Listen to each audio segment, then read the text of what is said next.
Hello guys, welcome to our channel. তো আজকের এই ভিডিওতে আমরা কথা বলবো ইন্ডিয়ান ফুটবল রিলেটেড বেশ কিছু গুরুত্বপূর্ণ আপডেট নিয়ে। আর কিছুদিন পরেই ট্রান্সফার উইন্ডো খুলে যাবে, আর সেই ট্রান্সফার উইন্ডো খুলে যাওয়ার আগেই বেশ কিছু দুর্দান্ত রিউমার বেরিয়ে আসছে, সেগুলো নিয়ে কথা বলবো।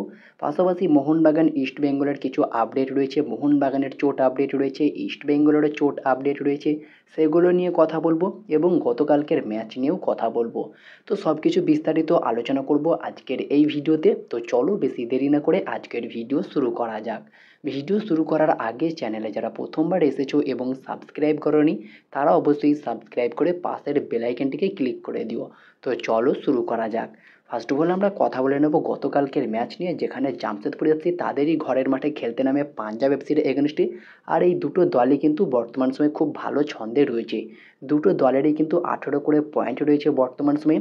আর দুটো দল ব্রিলিয়ান্ট পারফর্ম করছে এই মরশুমে নতুন কোচের আন্ডারে। বিশেষ করে Jamshedpur FC last year Khalid জামিলের আন্ডারে বেশ ভালোই খেলছিল, তবে এই মরশুমটা খুবই ভালোভাবে শুরু করেছে খালিদ জামিলের আন্ডারে জামশেদপুর এফসি। উল্টো দিকে পাঞ্জাব এফসির নতুন কোচ আসায় পাঞ্জাব এফসি তারাও কিন্তু ব্রিলিয়ান্ট পারফর্ম করছে এই মরশুমটাই। তো সেখানেই গতকালকে মুখোমুখি হয়েছিল এই দুটি ক্লাব। আর দুটো টিমই কিন্তু হাড্ডাহাড্ডি একটা লড়াই করছিল। তো সেখানেই ফার্স্ট হাফে অ্যাডেড টাইমে গিয়ে কিন্তু জাভিয়ার সাইবারিও টোরো একটা দুরন্ত গোল করে থ্রোইনের মাধ্যমে অ্যাটাকটা শুরু হয়, আর জাভিয়ার সাইবারিও টোরো কিন্তু খুব দুর্দান্ত একটা ফিনিশ করে। এবং সেকেন্ড হাফের শুরুতেই লুকা মার্জিন একটা অনবদ্য পাস বাড়ায়, যেখান থেকে পুলগা ভিদাল একটা দুরন্ত গোল করে দেয় এবং ম্যাচটা 1-1 গোলে চলতে থাকে। এবং 85 মিনিটের মাথায় জাভিয়ার সাইবারিও টোরো ডাবল স্ট্রাইক করেন, একটা উড়ন্ত ফ্লাইং হেডে কিন্তু দুর্দান্ত একটি গোল করে দেয়। তবে পাঞ্জাব এফসি তাদের কাছেও সুযোগ এসেছিল, শেষমেশ কিন্তু ম্যাচটা 2-1 শেষ হয় এবং জামশেদপুর এফসি আরও একটা জয় পেয়ে যায় খালিদ জামিলের আন্ডারে। তো সেখানে কালকের ম্যাচটা খুবই ভালো হয়েছে, ইন্টারেস্টিং একটা ম্যাচ ছিল। পাঞ্জাবকে হারিয়ে জামশেদপুর এফসি কিন্তু 3 পয়েন্ট পেয়ে গেল। এরপরে যদি আমরা কথা বলি আপুইয়াকে নিয়ে, তো আপুইয়াকে নিয়ে গ্রেগ স্টুয়ার্ট কী বললেন। তো আপুইয়া বর্তমান সময়ে কিন্তু মোহনবাগানের জার্সিতে ব্রিলিয়ান্ট পারফর্ম করছে। প্রথম দিকে কিন্তু একটু অফ কালার লাগছিল, তবে যত দিন যাচ্ছে নিজেকে প্রুভ করছে এবং নিজের পুরনো পারফরমেন্সটা তুলে ধরছে মোহনবাগানের জার্সিতে। সেখানেই গ্রেগ স্টুয়ার্ট আপুইয়াকে নিয়ে একটা বড় মন্তব্য করলো।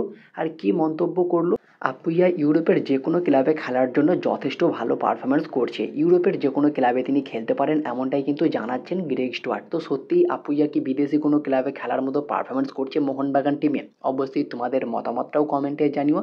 আর সেখানেই গ্রেগ স্টুয়ার্টকে নিয়েও একটা আপডেট বেরিয়ে আসছে। গ্রেগ স্টুয়ার্ট তিনি কিন্তু ছিটকে গেলেন আজকের ম্যাচ থেকে। সম্ভবত আজকের ম্যাচে তিনি নাও খেলতে পারেন, যেমনটা খবর রয়েছে দলের সঙ্গে অনুশীলনও করছেন না গ্রেগ স্টুয়ার্ট। আর সেখানেই কিন্তু মোহনবাগানের বেশ কিছু চোট আঘাতের আপডেট ছিল। তবে সুখবর হচ্ছে আলবার্তো রদ্রিগেজ তিনি কিন্তু গতকাল থেকে মোহনবাগান টিমের সঙ্গে অনুশীলন করছে, পুরো টিমের সঙ্গে বল পায়ে অনুশীলন করলেন। তো মেবি আজকের ম্যাচে তাকে আমরা প্রথম থেকেই খেলতে দেখতে পারি। সাথে সাহাল আব্দুল সামাদ তিনিও কিন্তু দলের সঙ্গে চনমনে মেজাজেই অনুশীলন করলেন। আর যেমনটা খবর রয়েছে এই আলবার্তো রদ্রিগেজ এবং সাহাল আব্দুল সামাদ দুজনেই পুরোপুরি ফিট রয়েছে, দলের সঙ্গে অনুশীলন করছে, তারা কিন্তু এই ম্যাচে খেলতে পারবে।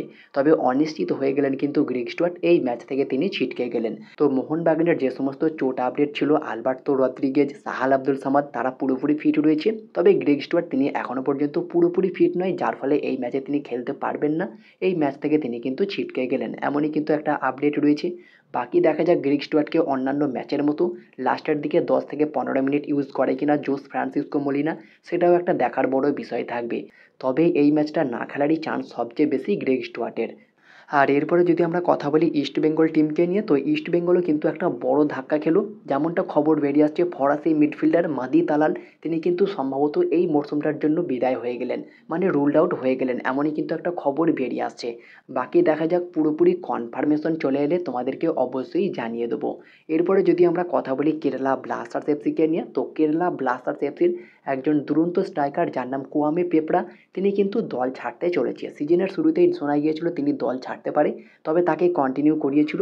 আর বর্তমানে যেমনটা খবর বেরিয়ে আসছে কুয়ামে পেপড়াকে আপকামিং ট্রান্সফার উইন্ডোতে, মানে জানুয়ারি ট্রান্সফার উইন্ডোতে বিদায় করতে চলেছে কেরালা ব্লাস্টার্স এফসি। তো এই কুয়ামে পেপড়াকে আমরা আর কেরালার দলের হয়ে খেলতে দেখতে পারবো না, যেমনটা খবর বেরিয়ে আসছে। এরপরে যদি আমরা কথা বলি একজন দুর্দান্ত আই লিগের সেন্টার ব্যাককে নিয়ে, ভারতীয় একজন সেন্টার ব্যাক যার নাম মোহাম্মদ হাম্মাদ।